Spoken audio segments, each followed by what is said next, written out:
dès qu'on est dans un abus, en fait, on rentre dans un espace systématiquement de mise en protection de la lumière.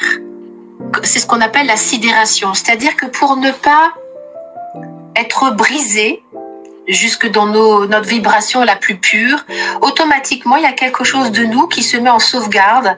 Et souvent, j'entends donc les femmes qui se mettent en sidération. C'est-à-dire qu'elles extraient, elles s'extraient, elles regardent la scène de l'extérieur comme pour préserver en fait la lumière.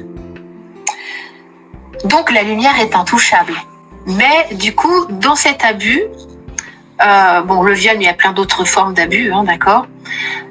Comme la lumière est extraite, la lumière est intouchable. Et l'idée, c'est qu'on peut rester des années. Moi, j'y suis restée un bon moment.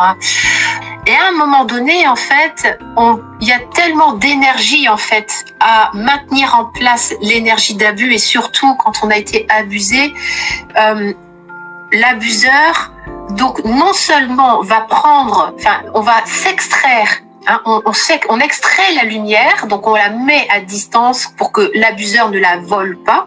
Donc par contre, il va se servir de notre énergie vitale. Donc il ponctionne, j'appelle ça la tentacule d'abus. Ça se colle, ça vient te pomper dans ton énergie vitale. Ton énergie vitale, elle est produite où? Elle est produite dans ton bassin. Le hara, quand les Japonais font un harakiri, c'est bien au niveau du bassin, enfin sous le nombril. Il y a vraiment ce hara, le deuxième chakra. Ils viennent planter leur sabre dans le hara. L'énergie vitale est vraiment en bas, dans ce bassin. Donc c'est pour ça que j'œuvre dans le Graal, parce que c'est lui qui est le plus ponctionné, aspiré, astralisé, vampiriser, voilà, tu vois, abuser.